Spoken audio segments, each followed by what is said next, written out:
Hello and welcome to West Wales. In this video, Andrew and I are venturing outside between storms. We're going to one of our favourite churches to collect wild garlic. Andrew's taking some photographs. Then we're off to Lower Town to take more photographs and explore the old buildings that are all along the quayside. I'm also trying to get started on my Welsh quilt design, and I've decided that I'm going to be using chintz fabrics for this first design, and it's a mixture of thrifted fabric and some fabric that I actually designed myself a few years ago when I was learning how to make repeating patterns. If you're new here, my name is Becca, and here on this channel I love to share my twin passions of fibre and textile art, plus a little bit of the beautiful Pembrokeshire countryside thrown in for good measure. Well, Millie and I have come inside the little church at Lancha, and I haven't been here since they finished doing the restoration of the stained glass, so I wanted to come in and see that.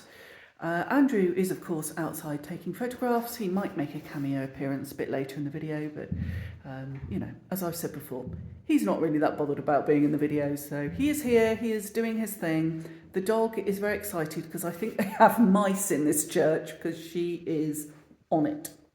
Anyway, I'm going to show you the stained glass windows that I came in to see. The last time I was in here, they were working on this, but they have now finished. So that is St David, patron saint of Wales. And at some point, I think I should try and take you down to the cathedral at St David's. It's always a bit of a challenge because Andrew is not keen on St David's because it's a little bit kind of up and down dale. He finds it quite difficult in the wheelchair there. I mean, the cathedral's pretty accessible, but the rest of the town he finds quite difficult. So I have to pick my moment, and I would have to pay to actually film inside the cathedral. But anyway, that is a little stained glass window, very pretty. I mean, this is essentially a Victorian church. There was a much earlier church here, and I've shown you the Celtic crosses before, but this is really sort of Victorian revival. So we have this revival of church building in the Victorian times. So yeah, there you go. Let's turn the camera around and have a look at the other stained glass window. There you go, that is the other stained glass window, the other end of the chapel. And then we've got some really nice tiles. If I just come down here, and these are going to be Victorian, but probably in that sort of Victorian, sort of faux medieval style, which is very much arts and crafts. If we have just a little look down on the floor, I try not to make you seasick. So we've got quite plain tiles. And again, that's a very, very Victorian look. Yeah, sorry, the dog is really obsessing about finding whatever little creatures are in this church. There you go. So I came to see those because, you know, I find it really difficult to stick to one subject on my vlogs, and people tell me that they like my quirky, eccentric videos. So yeah, another quirky, eccentric video coming up.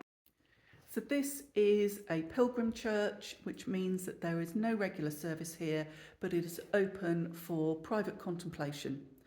And both of us like to come here. I've said this before, we don't go to a regular service, but we both like to come here from time to time.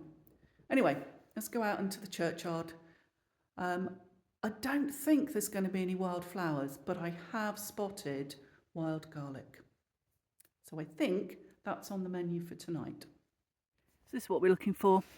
Just be really careful when you're picking it that you don't take any ivy or any lords and ladies, because they do come up quite early as well. So be absolutely sure you know what you're picking. But that is wild garlic, and that is what I'm having with my stir fry tonight.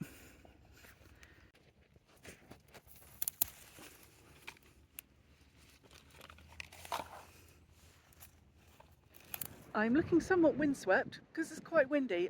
I'm hoping that I'm hiding enough out of the wind that you can hear me properly. We're at Lower Town. I'm here with the little dog. Andrew is taking photographs, of course, because that's what he does. And I thought I would just show you, and there's the wind. I thought I would show you a little bit of Lower Town.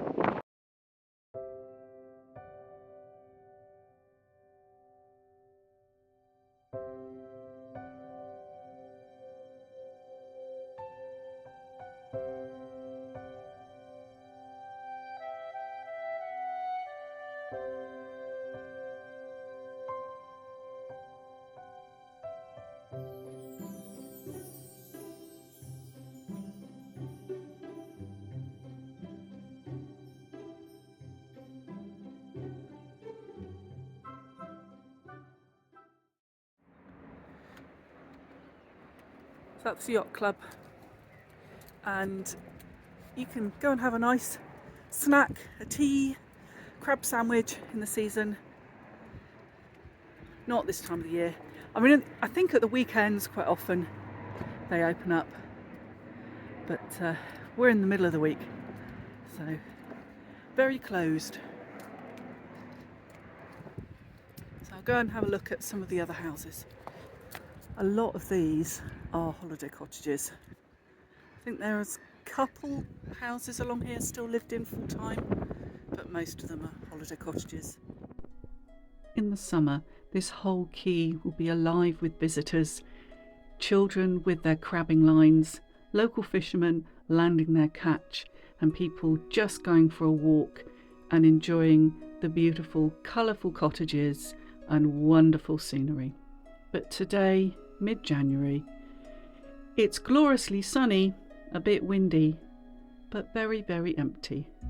And so I'm able to take a closer look at some of these cottages that maybe I don't get to see in close detail other times of the year. There is a real mixture of styles and colours and sizes, and everything from little cottages from the 1600s to modern infill from the 20th century. And beautiful it is too. While Millie and I were enjoying our little walk, Andrew was taking photographs of the boats in the harbour, and this is his favourite. I'm back in the Echoe Conservatory. It's pretty blowy out there. I hope it's not going to interfere with the sound on this video too much. The storm, we sort of had a bit of a lull between the storms, and the next kind of front is coming in, so we'll see how we go. Anyway, I said in my last video that I wanted to crack on with making a Welsh style quilt, and if you didn't see my last video, this is the book that I'm getting the information from, and I'm using thrifted fabric, and I've got it all out in front of me, so I'm going to show you that in a minute. I'm not sure how far I'm going to get with this, because although I know plenty about design, because that kind of is, graphic design is what I do to pay the bills, I don't really know very much about quilt design. However, I also don't really know how successful it is going to be using furnishing fabric. Welsh quilts historically were quite often made with a mixture of fabrics and quite often made with furnishing fabrics, and particularly there was a sort of period in time where they were made with chintz. I've got quite a lot of chintz, but I've also got other things. Some of it's quilting weight, some of it's curtain weight. Now, I was reading in this book, my Welsh quilting book. It said if you are a quilter, you almost have to unlearn your quilting, because you're going to do it, you're going to quilt in a kind of slightly different way. Yeah, I'm not sure how well this is going to work. This is an experiment, and yeah, we'll see how it gets on. Before I show you the fabric, I just have one little favour to ask. If you are not subscribed, would you please consider subscribing to the channel? I am very close to 3,000 subscribers, and I would just love to get over that little milestone. It is amazing to me that I have that many people subscribed. Honestly, if you told me 18 months ago when I started this channel on a whim that 18 months down the line I'd have 3,000 people subscribed and I'd have, you know, loads of people watching the channel. I just wouldn't have believed you. So this was in some kind of order and then I've messed it all up. Right, I think I need to sort of divide it into what's thrifted, what's some of the stuff that I actually designed myself, because when I was learning how to do graphic design, because it's something I came to later in life so I could work from home, I learnt how to make repeating patterns, and I made a few patterns that I sort of did samples on spoonflower. So there's some of these samples and you can see they are quite different from this more traditional furnishing style fabric, but I'm hoping that I can use particularly something like this as the darks in the design, and I'm hoping they're going to be quite small bits so it won't be so obvious that they're really modern designs. But anyway, we'll see. So let's pull this out. So these squares here are the samples. I've used some of them for things, but I mean these are quite sort of traditional. I'd call this, again, it's one of mine, but it's a more traditional style of design because it's hand drawn rather than computer drawn.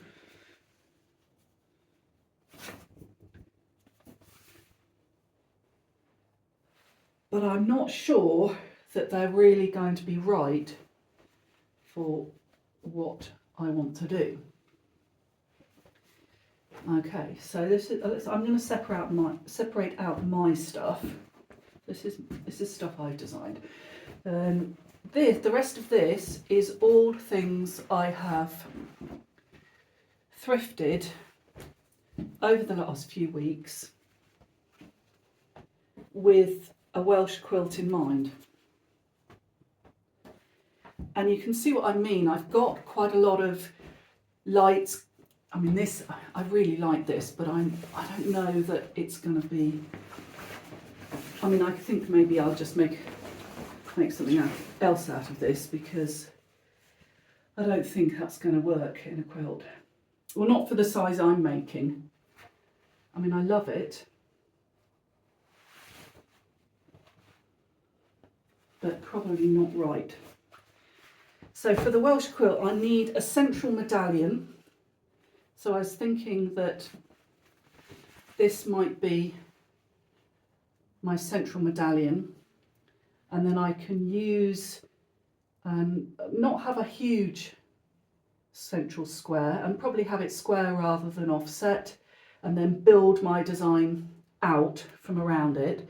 So I'd thought that would be the central medallion. So if I'll try and sort of like that, and then build out using some of these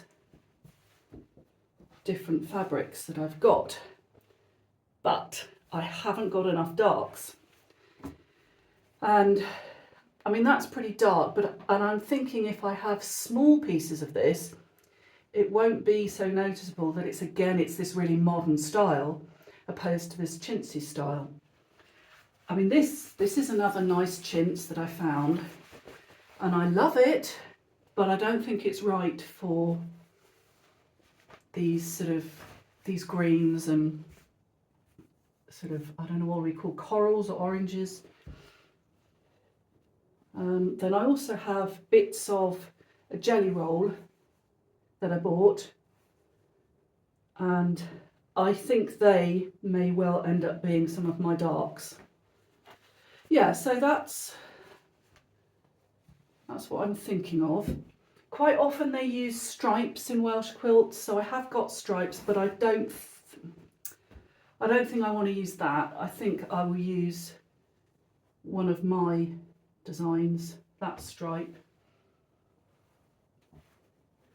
So my thinking is that I will incorporate some of my own fabric and these are the bits I will incorporate, but I'll have them really small. So they're either triangles or really small little squares as darks, as dark parts of the design. So that's kind of where I'm thinking. So now I think I need to get pen and paper out. In fact, I might even do it on the computer and just map out some designs. When I'm trying to evoke a feeling in a design, I'll do quite a lot of research and look at the design and have it in my head. I then put my books away and just put on paper, or in this case, computer, the essence, the feeling of the design. And I'm just playing with colours and structure and shape just to see what I get. And these obviously are not the fabrics that I have. This is just me playing and experimenting and seeing if I can get some patterns that I like and that I think are going to work. And I have said this before, it is slightly dangerous to do this because I don't actually have these colours and I quite like these colours. So I may have to rethink what I'm doing. But for the exercise of how is it going to look, how is it going to be structured, I think this works pretty well. Well, that was quite a blow last night. I'm very glad to say not as bad as some places. And there are people that have lost their lives.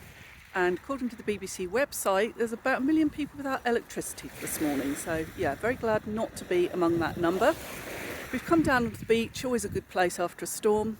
And quite a few jellyfish washed onto the beach. So I just need to watch that Millie doesn't try and lick them, which is, I mean, most of them are barrel jellyfish, so they're not poisonous, but I just need to be careful.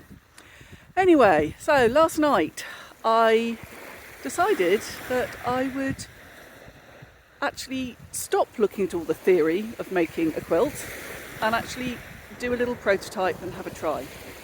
Made quite a lot of mistakes. First time using a rotary cutter. I mean, it was good fun, but I'm not very skilled at using it at the moment. Anyway, I'm going to carry on with this walk, and then when we get back to the house, I will show you what I did last night. And you can laugh at my ineptitude.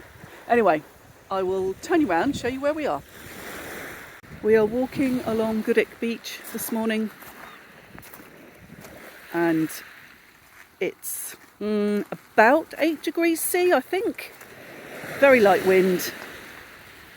And yeah, I'm just keeping an eye out for jellyfish. Because Millie is not very savvy when it comes to deciding to lick poisonous things. As I say, I think they're all barrel jellyfish, which are, they're pretty harmless. But anyway, I'm going to carry on with my walk and I will see you back at the house. Back from my walk, and I'm just going to show you what I did last night and also the tools I was using, because they are far from perfect, and it has become very obvious to me that I actually need a decent cutting mat and a decent quilting ruler. But I'm always loath to spend a load of money on equipment that actually maybe I'm not going to use because I fall out of love with the craft, the project. However, as predicted by quite a lot of people in the comments, yeah, quilting's pretty addictive, isn't it? Okay, so I'll just show you where I got to, and you can probably help me with where I went wrong, because I definitely did something wrong. Anyway, let's have a look. So this is what I ended up doing last night. Oh, are you going to be able to see that? It's very sunny and shadowy in here. Anyway, I was not sure I was loving it last night, and I did include things like the salvage edge just because I thought it would look interesting. And as I was doing it, it was like, no, this just looks a bit naff. However, it's grown on me. But you can see I just got my corners completely wrong. And it's not very square. And I think that's to do with my cutting. And also I was hand sewing, and it was quite late at night. And, I didn't do a great job. Anyway, that's as far as I've got. I intend to make this into a sort of 16-inch square sort of sample for me to practice on. And then this is the cutting mat I was using, which is actually what I actually use for paper craft. This is my new and now finally unpacked rotary cutter, which I love. And then I was using this, which, I mean, it's okay, but it's not designed for quilting. Anyway, I think I need to invest in some decent other tools. So, Millie, don't you bark. I need to invest in some better tools. Sun's going down, so I think that is my cue to say I will see you midweek for the spin along and next weekend for the vlog. So until that time, have a wonderful week.